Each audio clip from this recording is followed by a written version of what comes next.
This is Mr. Bible's video on how to use the tools he's going to give you to do your machine dissection this week. It's really just a simple screw and socket driver set.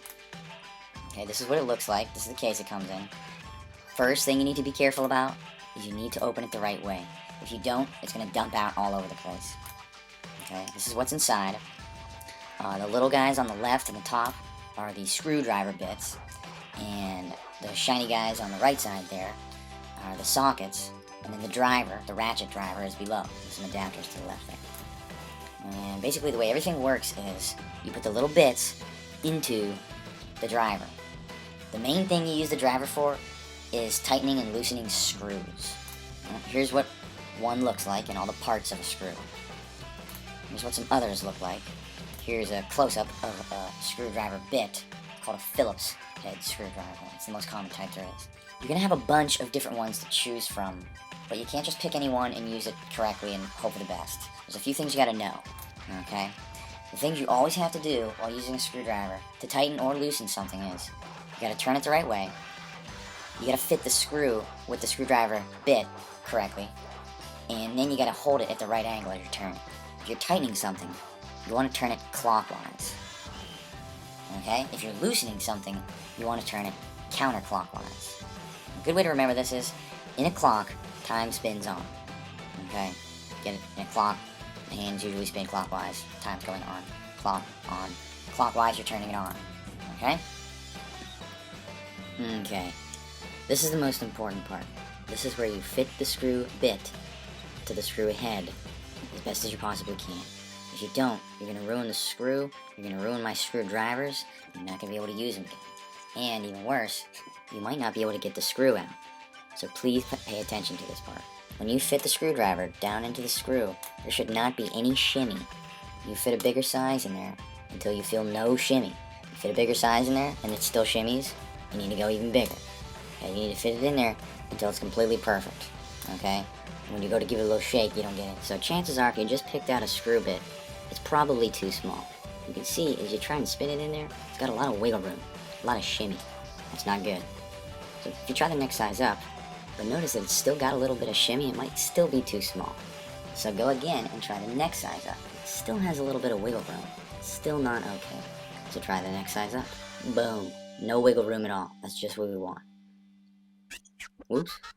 Just in case you went too big, watch what happens. Can't even get it in there.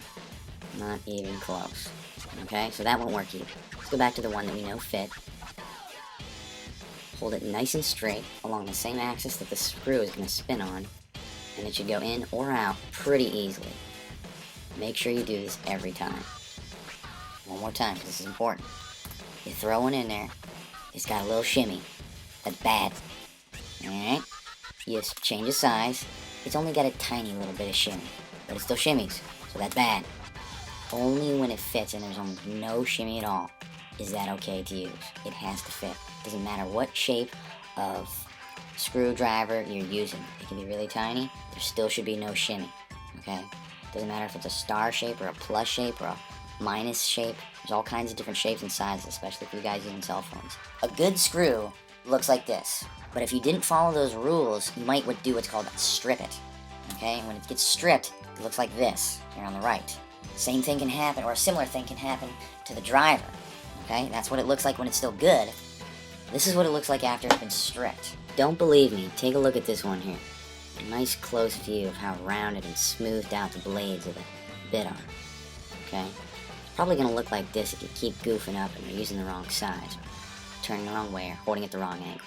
It's going to slip out of there. Okay? You'll notice that the blades kind of are getting pushed out, it seems like. It's because they're all rounded at angles now. If you're holding it at an angle, maybe the bit's not even worn, but because you're not holding it at the right angle, you're not letting all four blades bite down on the screw. Bolts, a lot of times there's a nut that loosens or tightens along with the bolt. Okay, here's some examples of bolts and their respective nuts. And this is what you usually use to drive in or loosen a bolt. The way you use the sockets with our screwdriver is you got to put in the little adapter first. Then you put the socket onto the adapter. Let's see if we can loosen this bolt with the right socket. First try, too big. Oh, went too far, too small. Maybe we were closer with that big one. What do you guys think? Is this a good fit?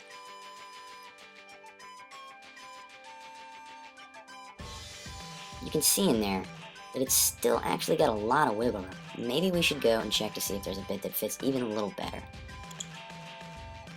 Look at that, that's way better. It's almost impossible to get a socket to fit perfectly, but you always need to get it so that there's as little wiggle room as possible.